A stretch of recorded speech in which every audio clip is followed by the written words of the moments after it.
We have risen from the ashes to school the masses. Hello, everyone. Welcome to another edition of the Scholars Wrestling Show, episode 339. I am the man behind the microphone. I was about to announce myself as like a champion or something.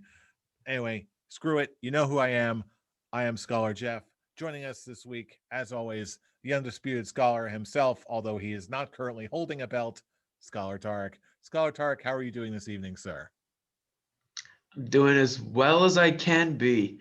I posted on my social media. I got my second vaccination today. So I don't know if it's messing with my mind or it's just the fact that I'm watching wrestling that's not latching onto me or me not caring one bit. And yeah, I may not be champion right now, but oh yeah, that's right. I'm going for the Scholars of Wrestling Championship next week for WrestleMania. This is Backlash. Backlash It's okay. Just buy a Windows phone. You'll be just fine. against a man who doesn't even show up for the show anymore, who's our reigning party champion. Yay. Oh yeah, well, that unfolding drama will be unfolding in the weeks to come. But before we get to all that, we still have one more week of wrestling to cover before our next prediction show for WrestleMania Backlash. So, on that happy note, Can't just be let's just Backlash. What? Why did it have to? Hell, they've promoted Backlash as the post WrestleMania show in the past without having to just throw WrestleMania on that. It's just stop. we It's are taking the probably joy not away. going to know for some time, let's be real, if we ever find out at all. Until then, we can only speculate and commentate on this week in professional wrestling. So let's just dive right into it without any further ado. Let's kick things off with Monday Night Raw, where we got the absolute greatest news of the week. Stop the presses. Eva Marie's coming back.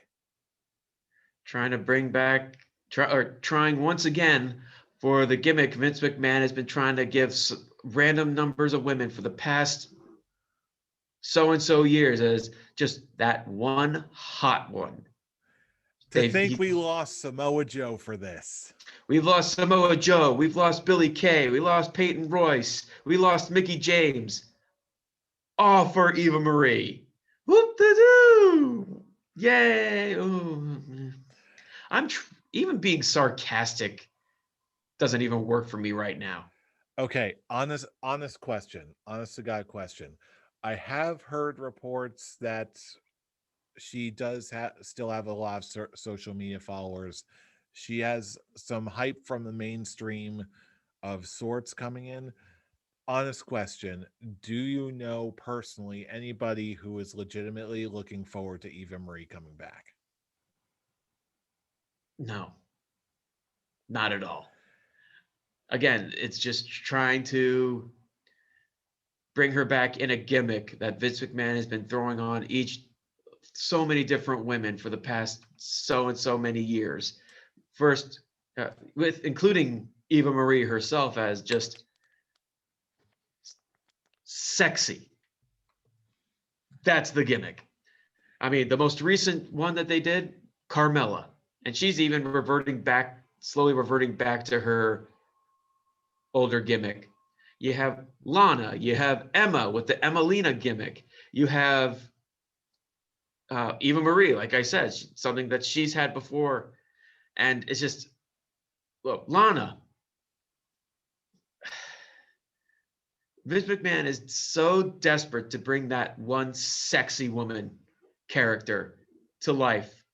And it's just been nonstop failure after failure after failure because us wrestling fans, we don't want just sexy. We want skill with that sexy. And we just don't get it. Yeah, absolutely. Especially with the choices he's been making. I think the only one that was close to actually being that skill with sexy is probably Emma, in my opinion, because she actually is pretty well in the ring.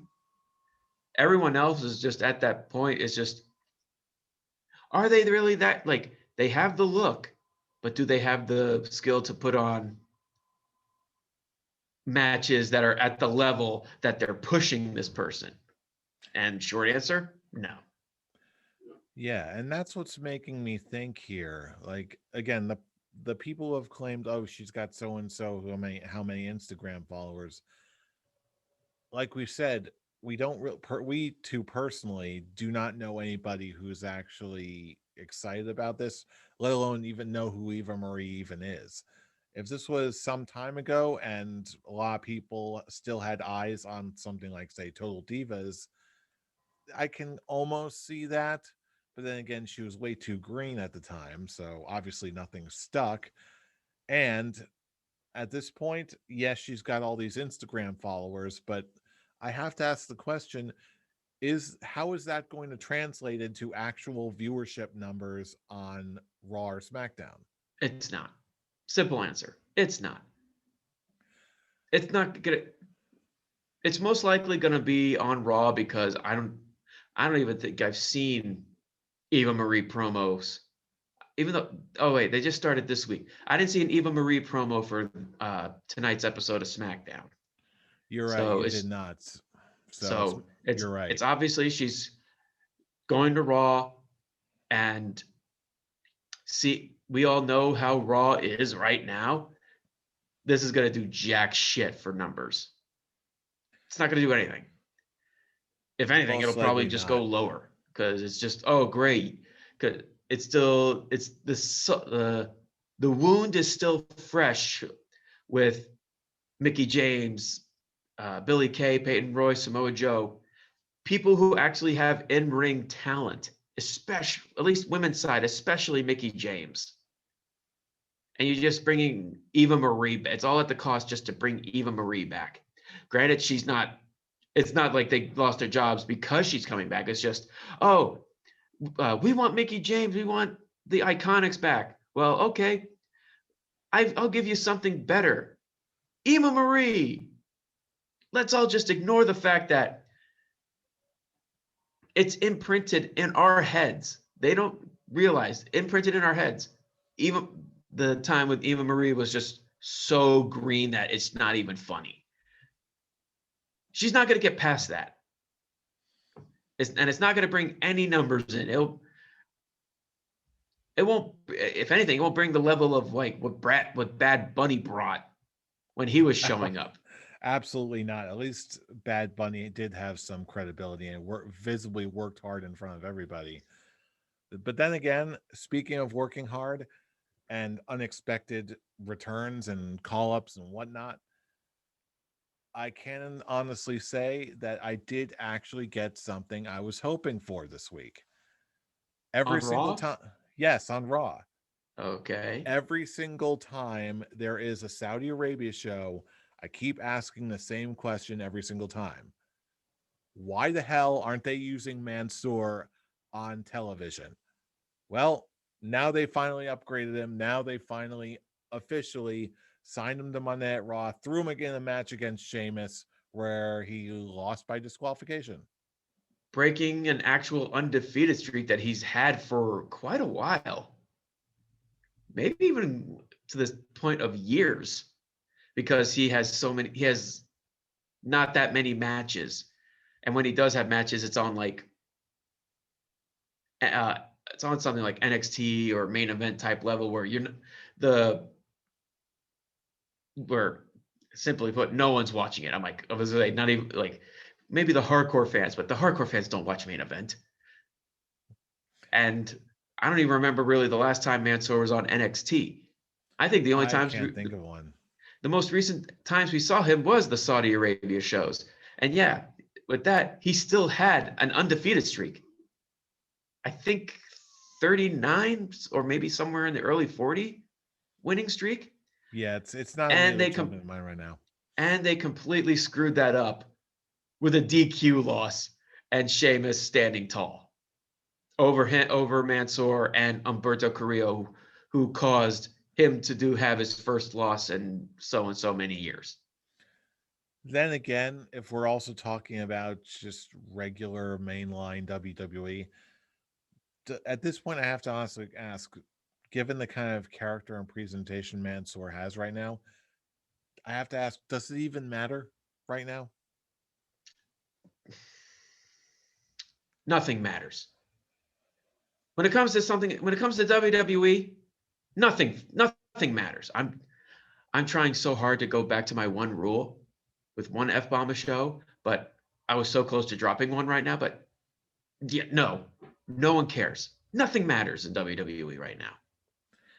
And with you and Brian telling me, maybe it's just post WrestleMania blues or something like that.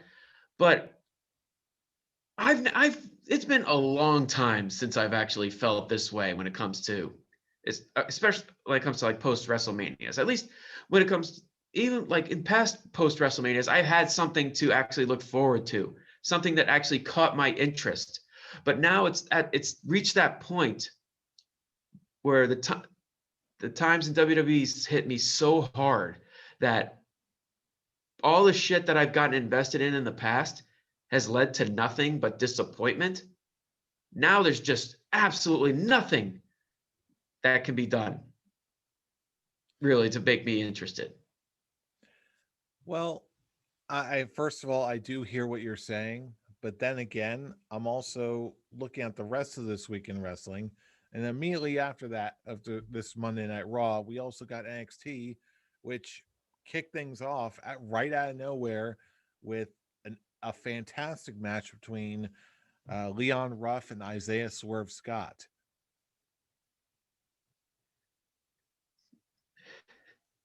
I'm trying so hard not to be like a negative Nancy, but yeah, it's Did you NXT did you putting on catch good. did you catch this episode of NXT? By the way, Oh, I did, I did, but but it's just like how it was last week. There was good stuff on it, but nothing really was just pulling me in to be invested on it, other than just Cameron Grimes being one-upped by Ted DiBiase again. see, to And me, that's probably that's just something. and that's Honestly probably just stemming loving from the this. fact that I still have that moment where I maniacally laughed with him, which is on YouTube, by the way. So I if have people that are like, saved on YouTube. so if people are like, wait, what are you talking about laughing with him? I have a video on YouTube of me maniacally laughing with Ted DiBiase. Very low quality because it was on my flip phone. It was that long ago when flip phones were actually a thing. That was like what, circa 2009? Maybe. I actually have I actually have to look that up just to get a, you know what? Oh yeah.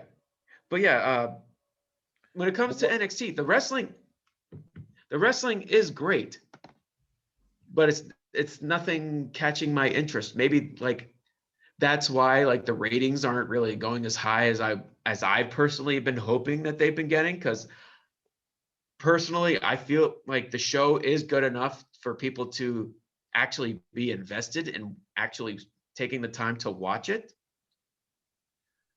But I think it's just people have been hurt so much with what with WWE TV that it's actually hurting that product as well. Let's see, where is it?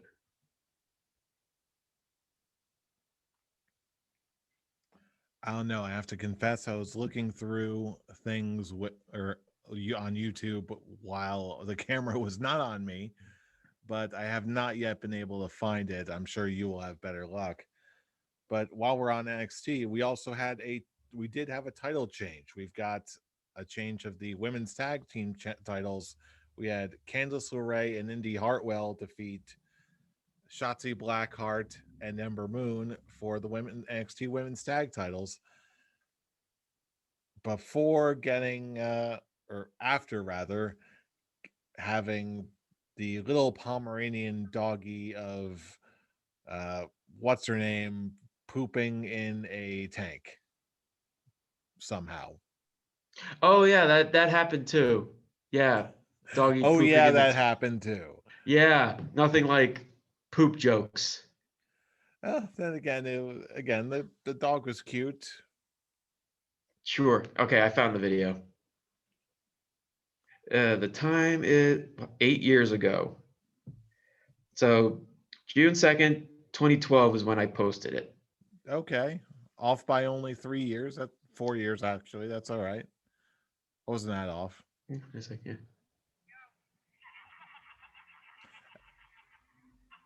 For the people watching.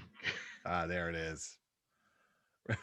And the thumbs up at the end. You gotta love it. I have to love it. Yeah. If anything, I'll post it on my social media and I'll tag Ted DiBiase and see if he actually acknowledges it, which he probably won't. I'll be surprised if he actually gets like a like or a thumbs up or whatever he does.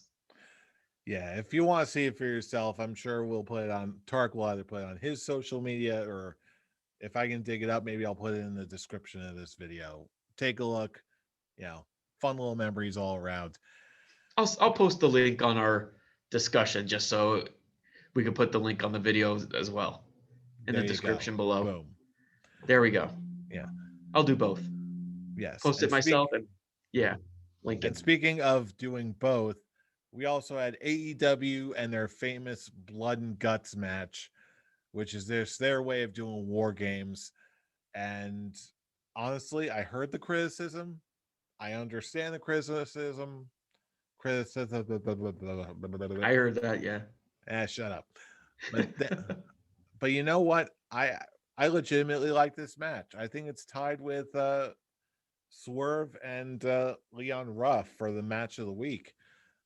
I was personally, yeah, the ending stood out to me, but then again, there was so much of this match that just went right and so much and was just so much fun that I gotta give it props and its due respect for what it did do. Right.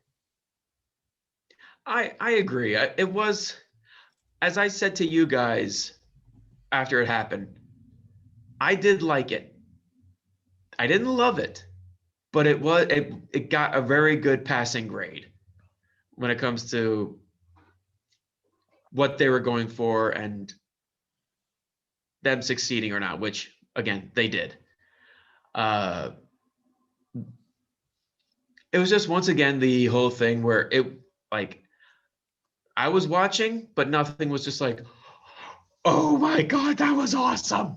I loved every, oh that is to quote Vince, that's such good shit. But there were good spots. I especially like the wow, I'm blanking out the second rope. Uh wow, I'm just what is the name of the backflip? Oh wow, why am I blanking out on the name? Moonsault. Moonsault, rock bottom. I don't Yeah, know. that Paul Burchill used to do it. Spanish Fly. I've Sure. heard I've heard that move called so many different things. It's like, oh boy, I don't even know anymore. All I do know for sure is that see, it seemed like everyone was breaking out their most exotic stuff during this entire match.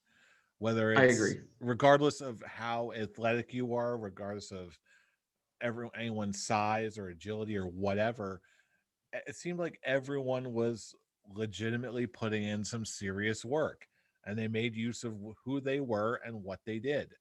And I thought this was an excellent example of just wrestling done right when wrestling is allowed to be wrestling, conducted by wrestlers. What I did like about this is that the people the people in the ring were trying their best to appease the old school wrestling audience, basically people around our age and up who watched the original War Games in WCW, and to the newer generation who are only really knowing of the War Games in NXT. And it's like a nice blend of the two, or like the guys in the match, Pinnacle and Inner Circle, were trying to have a nice blend of old school and new school, and I think they succeeded in actually working those two together. Uh, these were two guys that were in this match to basically beat the living shit out of each other, and it definitely showed. I mean, just those pictures of Sammy Guevara that he posted of all the injuries he got from that match. God damn. That that's a beating.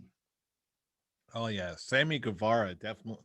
I was a fan of his before this, but damn it, He keeps Sammy. upping the ante Oh yes, he of absolutely just did. respect for him. He had that one hiccup about the Sasha Banks comment, but he's he's he's made his peace. Like he's made his peace with that. He's good on that. But yeah, now he's doing very well for himself, which actually begs the question I have. Does it look like instead of them setting up a Chris Jericho versus MJF at Double or Nothing, do you see them actually setting up first a Sammy Guevara versus MJF at Double or Nothing?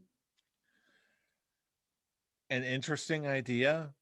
It's not outside of the realm of possibility in my mind, but on the same token, I really am still convinced that the money match they're setting up for and the money match that exists right now is eventually going to be MJF versus Jericho. Oh yeah, absolutely. I'm just saying from what they pitched, from what people were trying to really predict when it comes to this match, it is people from what I've been reading and listening and watching, people were exactly expecting same outcome, just switched around with who's taking those outcomes. Like it was Jericho that surrenders so he doesn't so MJF doesn't throw Sammy Guevara off the top of the cage, or yeah, Jericho risking Sammy Guevara and ending up Sammy getting taken out anyway, which would lead to their one-on-one.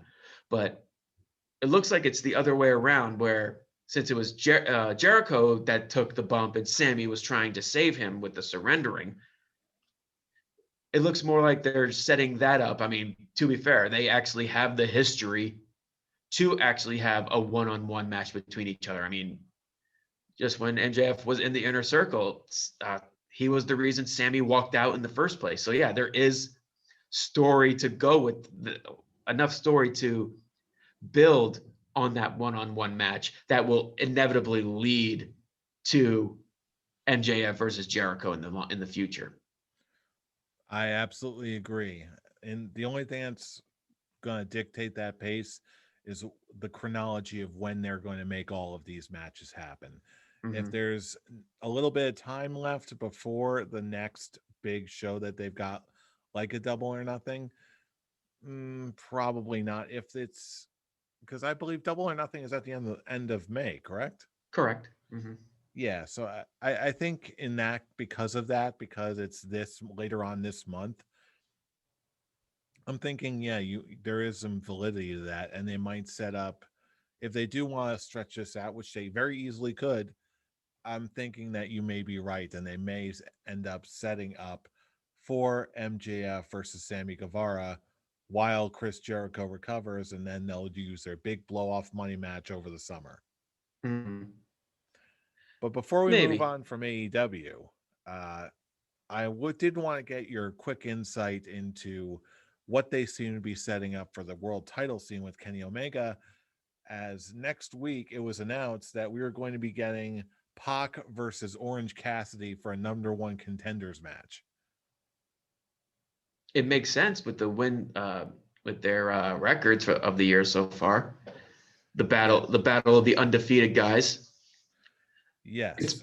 But what gives me pause right now is the way they were framing it up. Like Pac is absolutely a beast or a bastard, if you will. But then again, at the end, Orange Cassidy is certainly very quite popular, and and he got the they also promo. brought and he did get the promo spot at the end of the night. So I do have to, you can put this as a scholar's quick talk if you want. How do you see this going?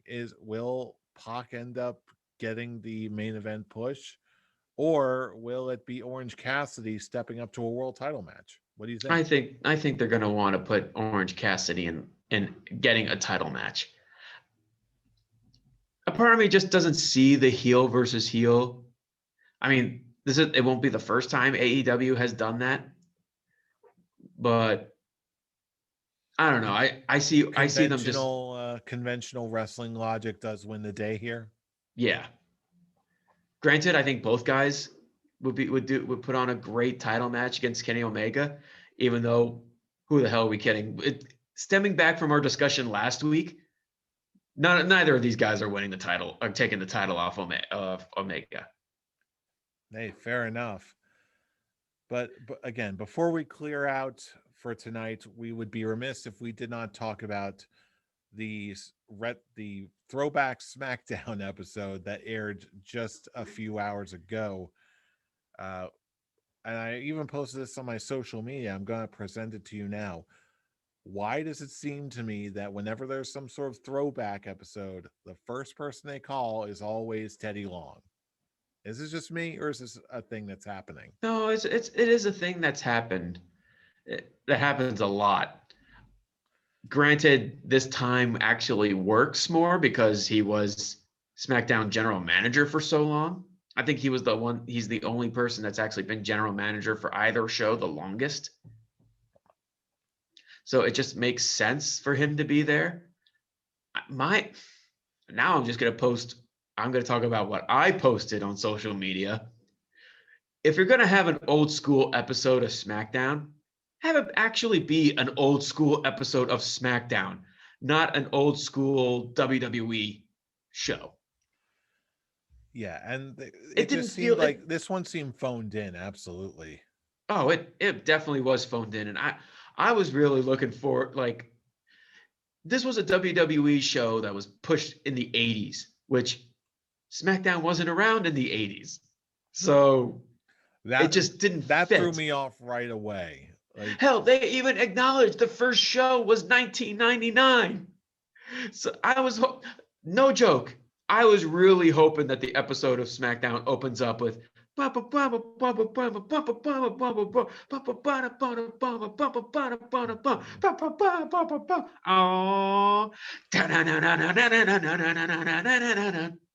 will say that without a doubt, that is one of the best openers for any wrestling show ever, bar none. oh, Even better than absolutely. that one Monday Night Raw theme. It I inch was it, I it was inches it out, but just barely, in my opinion. and I may be in the minority here. I was really looking forward to the oval dome entrance over the giant fist. Granted, we got a CGI fist, which was distracting I appreciate the touch, but because, well, again, yeah, the WWE knows the popularity of the fist. people love the fist. They love fisting. Had to Yeah, do it. Had yeah. to do it. Someone had to say it. I tried to hold myself back, but But I'm you I'm just usually the can't. one that pulls the dirty talk on this show, so yeah. Uh, But yeah, like the fact that they were pushing this more as an 80s WWE show other than an old school SmackDown threw me off. Great, you can't just have the old school SmackDown logo and just say it's an old school SmackDown episode. Yeah, it feels like the one thing that told me that this was going to be phoned in is that it seemed like there were, outside of Teddy Long, there were no veteran wrestlers or no returning fan favorites. There was nothing but Teddy Long and just a bunch of graphics that they sprayed all over the show. Like, Highlights of old school episodes of SmackDown, like Edge and Hogan winning the tag titles, Vince yeah, and you Eddie. remember how good the show used to be? Now enjoy Reginald versus Tamina. I'm not gonna lie. I am not gonna lie. I legit fell asleep watching Raw. I missed a good part. I missed the 10-person tag. I think it was actually at that point when Reginald, Nia, and Shayna Baszler were leaving. Is at the point that's the last thing I remember seeing at that point. I don't remember the women's match. Well, who the fuck am I kidding? We all know Reginald lost. Why am I asking? Maybe I fell asleep too because I honestly don't remember who won. I didn't. And this was pretty much a glorified house show, so of course probably the faces won over the big group of heels. it was such a thrown together show. I couldn't get into it. I saw Sean Ross Sapp really enjoying it. I was like, I wish I had your views on this. I want to have fun with this match, or not with this show. I couldn't. And it also just stems from the point where my worries about Cesaro being in the title picture are really going into fruition right here, because the focus should be about Cesaro actually pulling Roman Reigns' acknowledge me gimmick, but instead it's just the main focus of SmackDown was about Roman Reigns and Jimmy Uso coming back. Yeah, this entire It feud didn't feel between Cesaro and it just really emphasized, oh yeah, Cesaro may be getting the title match, but he's not the main focus, because it's just continuing the ridicule. Like, oh, so it opened with the show opened with Jimmy Uso returning, Roman and Jay and Paul Heyman coming out to reintroduce Jimmy into the show and into their family. Cesaro comes out, it's like, oh yeah, Cesaro comes out, my focus is on Seth Rollins, not you right now. And Roman is just laughing at him. It's like, oh, you think I care? And yeah, Cesaro won the match against Seth Rollins, which they they just threw in the stipulation. Hey, if Cesaro wins, you get a title match next weekend. So goddamn abrupt. Why do you? Why don't you just post this on social media or something, just to add to bring the views, instead of just like, oh, they're here? Well, here's this stipulation. And just to make matters worse, Cesaro wins, but because of outside distractions, Seth was getting on the Usos.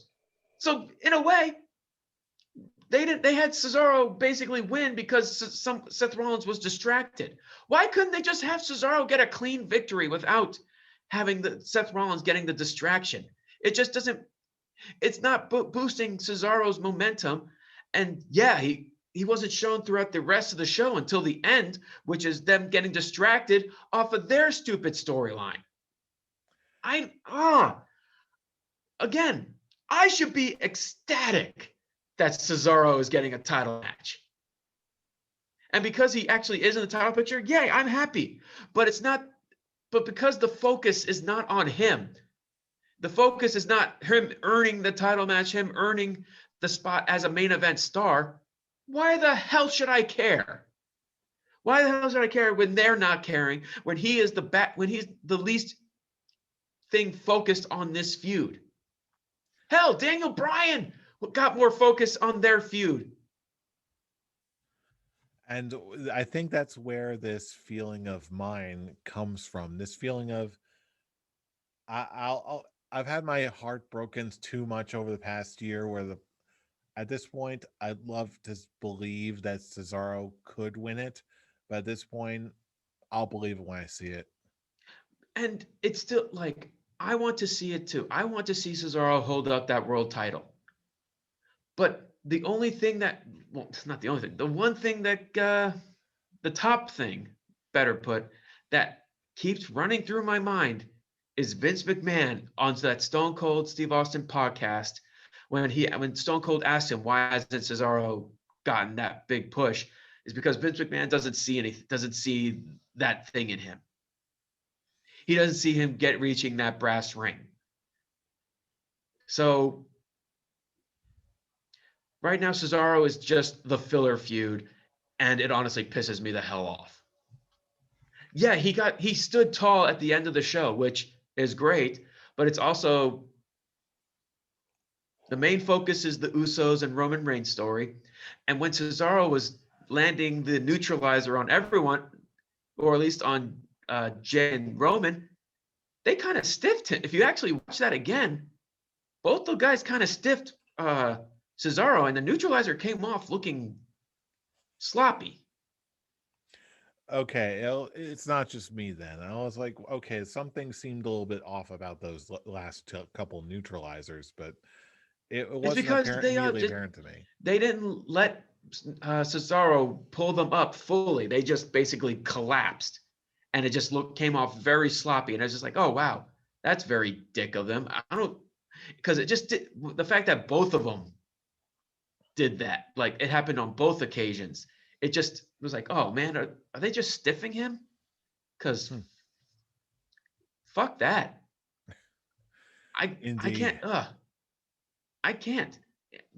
Like I said, if it's still, I still stand with what I said till SummerSlam. If Cesaro doesn't win the world title or the Universal title, honestly, I've after looking at the After the Bell podcast with Corey Graves and him interviewing Walter, and Walter actually wants a match with Cesaro. I'm looking forward to that more than him versus Roman. Yeah, I see the possibilities. I absolutely do because I saw that same interview. But again, I think it's too early for me to say anything. I think these next, if not the next couple weeks, then absolutely the next couple months will be the big determiner as far as what Cesaro is ultimately going to pull off in the future and where he's going to go. I But want I want to believe. I With all want to my believe in heart too. and my penis, I want to believe. I I really, will I not going to go that far, but come on, you know how I feel about Cesaro. I yeah, have, well, I cannot simp that hard. Not for I Cesaro. can.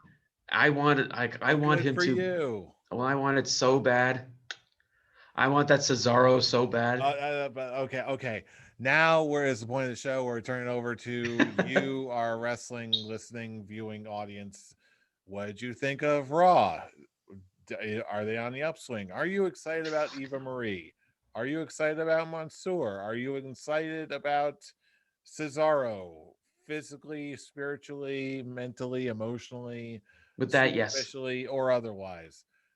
We want to hear from you just so Tarek, if nothing else, can stop talking about Cesaro's body. So drop us a line all across the internet. You know where to do it. Facebook comments, YouTube comments, and our personal Twitter, the favorite machines. Tarek, where can they reach you? You can reach me thinking they really could have covered up Jericho landing on that padding a lot better. Something we didn't talk about when we talked about Blood and Guts at the Avataric. And you can reach me not really knowing what to go with that comment at I'm Robbie Rage. And you can check us all out, including our latest episodes at Scholars OW for all the latest episode uploads every single week. I mean, they really could have covered that padding up when Jericho fell. Seriously Yeah, though, it was pretty bad.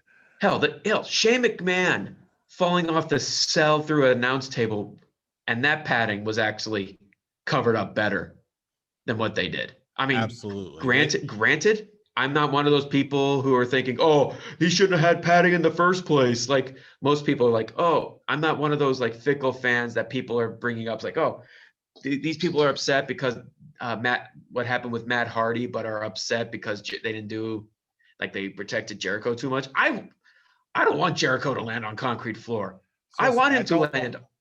I we want him don't to want land on people to padding on die. something soft so he can actually not be injured. The man's around 50 years old. I don't know if he actually is he 50?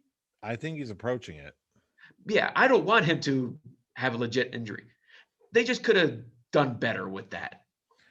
Absolutely. We don't want people to die around here. No, But then again, you already knew that because you know who we are. We are the scholars of wrestling, and you have just been schooled. You're you're welcome. welcome. Hope everyone survives until next week because it's going to be prediction time.